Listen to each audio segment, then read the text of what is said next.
Hi friends, നമ്മൾ ഉണക്കച്ചെമ്മീനും വാഴയ്ക്കയും സിമ്പിളായിട്ട് എങ്ങനെ വെക്കാൻ നോക്കാം.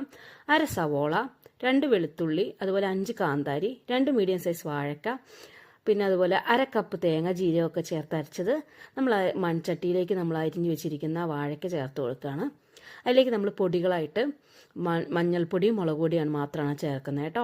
അപ്പോൾ മഞ്ഞൾപ്പൊടി ഒരു 1/4 ടീസ്പൂൺ, 1 ടീസ്പൂൺ മുളക് പൊടി, 1 ടീസ്പൂൺ കാശ്മീരി മുളക് പൊടി, കറിക്ക് നല്ല കളറൊക്കെ കിട്ടാൻ വേണ്ടിയിട്ട്. പിന്നെ മൺചട്ടിയിലൊക്കെ വെക്കുമ്പോൾ ഒരു പ്രത്യേക ടേസ്റ്റാണ് കേട്ടോ. എനിക്ക് ഭയങ്കര ഇഷ്ടമാണ് മൺചട്ടിയിലൊക്കെ കറി വെക്കുന്നത് കേട്ടോ. അപ്പോൾ നമ്മളിതൊക്കെ ചേർത്ത് നമ്മളിതിലേക്ക് ചെമ്മീൻ ചേർക്കുന്നുണ്ട്. അത് ഈ വാഴയ്ക്ക് 1/4 വേഗമാകുമ്പോൾ കേട്ടോ. അപ്പോൾ അതിലേക്ക് നമ്മൾ തിളച്ച വെള്ളം ഒഴിച്ച് കൊടുക്കുകയാണ്, പെട്ടെന്ന് തിള വരാൻ വേണ്ടിയിട്ടാണ്. അത് ഒഴിച്ച് ഇളക്കി വെച്ച് കഴിഞ്ഞാൽ നമുക്ക് അരിഞ്ഞു വെച്ചിരിക്കുന്ന സവോളയൊക്കെ നമുക്ക് ഇതിലേക്ക് ചേർക്കാവുന്നതാണ് കേട്ടോ.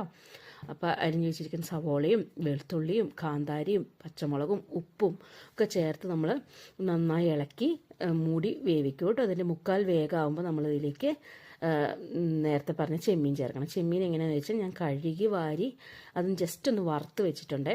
വറുക്കാന്ന് പറഞ്ഞാൽ ജസ്റ്റ് ഒന്ന് മൂപ്പിച്ച് വെച്ചിട്ടുണ്ട്. അപ്പോൾ അതും കൂടെ ഇതിലേക്ക് ചേർത്താണ് നമ്മൾ പിന്നെ വേവിക്കുന്നത് കേട്ടോ. പിന്നെ നമ്മളിതിലേക്ക് പുളിയും തേങ്ങയും പിന്നീട് ചേർക്കുന്നതാണ് കേട്ടോ. അപ്പോൾ നമ്മളിത് വീണ്ടും ഇളക്കി മൂടി വെച്ച് വേവിക്കുകയാണ് കേട്ടോ. ഇത് സിമ്പിളായിട്ടുള്ളൊരു കറിയാണ്, എല്ലാവർക്കും ഇഷ്ടമാവുമെന്ന് വിചാരിക്കുന്നു. എനിക്ക് ഭയങ്കര ഇഷ്ടമാണ് കേട്ടോ. പിന്നെ അതുപോലെ അത് വെന്ത് കഴിഞ്ഞപ്പോൾ അതിലേക്ക് നമ്മൾ ചെമ്മീൻ ചേർത്ത് വീണ്ടും ഇളക്കി ഒന്ന് കായും ചെമ്മീനും ഒക്കെ കൂടെ ഒന്നുകൂടെ വേവിക്കാനായിട്ട് വെക്കുകയാണ് കേട്ടോ. ഒന്ന് ഇളക്കി നമുക്ക് ഈ സമയത്ത് വേണമെങ്കിൽ ഉപ്പൊക്കെ ഒന്ന് നോക്കാം കേട്ടോ. ഇളക്കി ജസ്റ്റ് അടച്ച് വീണ്ടും നമ്മളൊന്ന് ജസ്റ്റ് 2 തിളയോടുകൂടി വേവാകും കേട്ടോ. ഒന്ന് മൂടി വെച്ച് വേവിക്കുകയാണ്. വേഗമായിട്ട് നമുക്ക് ചെയ്തെടുക്കാൻ പറ്റുന്ന ഒരു കറിയാണ്. ചോറൊക്കെ നല്ല ടേസ്റ്റാണ്. പിന്നെ നേരത്തെ പറഞ്ഞ പോലെ വാളംപുളി ഒരു നെല്ലിക്ക വലിപ്പത്തിൽ ഞാൻ വെള്ളത്തിൽ കുതിർത്തി വെച്ചായിരുന്നു. അതിലേക്ക് പിഴിഞ്ഞൊഴിച്ച് നന്നായി ഇളക്കി ഒന്ന് ആ പുളി അതിലേക്ക്, അതായത് വാഴക്കയിലേക്ക് ഇറങ്ങാൻ പാകത്തിന് നമുക്ക് ഇളക്കി വെക്കാം കേട്ടോ.